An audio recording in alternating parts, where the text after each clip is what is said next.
Assalamualaikum warahmatullahi wabarakatuh. Perkenalkan, nama saya Muhammad Faiz Al-Fatih dari Prodi Teknik Mesin.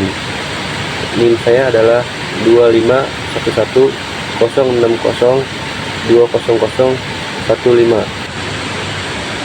Di sini saya akan menjelaskan isu tentang pengembangan infrastruktur digital di Indonesia untuk mendorong ekonomi digital. Saya memilih isu tentang pengembangan infrastruktur digital di Indonesia yang sering dibahas dalam berita nasional terkait program pemerintah seperti Making Indonesia 4.0 dan pembangunan jaringan 5G. Berita terkini, misalnya dari Kompas atau Tempo, melaporkan bahwa pemerintah Indonesia berinvestasi besar dalam infrastruktur digital untuk meningkatkan konektivitas internet di daerah terpencil dengan tujuan mempercepat transformasi ekonomi digital. Ide menarik di dalamnya adalah konsep digital divide atau kesenjangan digital yang dapat diatasi melalui inovasi teknologi yang tidak hanya memperbaiki akses tetapi juga membuka peluang baru bagi UMKM dan pendidikan daring. Isu ini berkaitan dengan upaya pemerintah untuk membangun infrastruktur digital yang lebih kuat, seperti perluasan jaringan internet cepat dan pengembangan pusat data nasional. Menurut data dari Kementerian Komunikasi dan Informatika atau yang biasa disebut Kominfo, investasi ini bertujuan mengurangi kesenjangan akses internet antara perkotaan dan pedesaan, di mana sekitar 20% penduduk Indonesia masih belum terhubung dengan internet stabil. Berita nasional sering menyoroti tantangan seperti biaya tinggi dan keterbatasan geografis, tetapi juga peluang seperti peningkatan produktivitas ekonomi melalui e-commerce dan fintech. Ide menariknya adalah potensi inklusivitas digital sebagai kunci untuk mengatasi kesenjangan sosial ekonomi. Dengan infrastruktur digital yang lebih baik, masyarakat dapat mengakses layanan kesehatan, pendidikan, dan bisnis secara daring, yang pada gilirannya mendorong inovasi seperti startup lokal.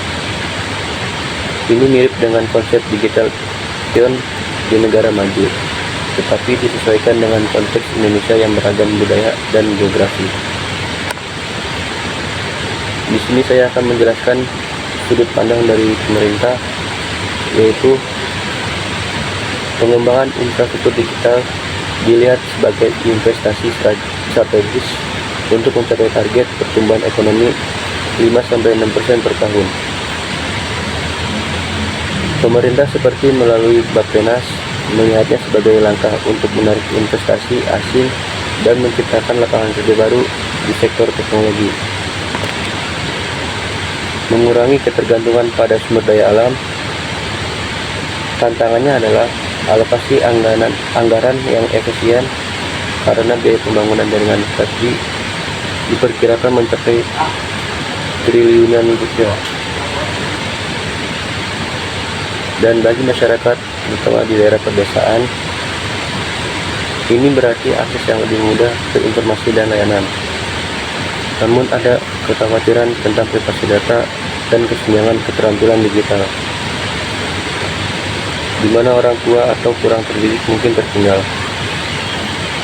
Ide menariknya adalah bagaimana teknologi ini dapat memberdayakan individu seperti petani yang menggunakan aplikasi untuk memasarkan produk langsung ke konsumen sehingga meningkatkan pendapatan.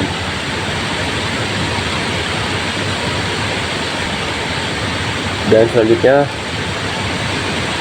dari sudut pandang ahli teknologi atau ekonomi, para ahli seperti dari Universitas Indonesia menekankan bahwa infrastruktur digital bukan hanya tentang koneksi fisik, tetapi juga pengembangan talenta manusia melalui pendidikan coding dan AI. Dari sudut pandang ekonomi, ini bisa meningkatkan PDB digital Indonesia yang saat ini sekitar 40% dari total PDB, dengan potensi untuk mencapai level negara seperti Singapura. Tantangannya meliputi risiko cybercrime yang meningkat sehingga diperlukan regulasi khusus. Selanjutnya adalah sudut pandang dari bisnis dan investor. Dari perspektif korporasi seperti Telkom, Indosat atau startup teknologi, berita ini menyoroti potensi keuntungan finansial. Pengembangan infrastruktur dianggap sebagai katalis untuk pertumbuhan e-commerce, fintech, dan industri kreatif. Dengan populasi 270 juta orang dan tingkat penetrasi internet 70%, Indonesia memiliki pasar besar. Laporan dari Google dan Temasek menunjukkan investasi infrastruktur bisa menghasilkan ROI tinggi melalui peningkatan adopsi digital. Contohnya adalah pengembangan ini akan membuka pintu bagi inovasi seperti AI dan Big Data, meningkatkan efisiensi bisnis hingga 30%. Dari semua perspektif, di sini saya akan menganalisa keseluruhannya.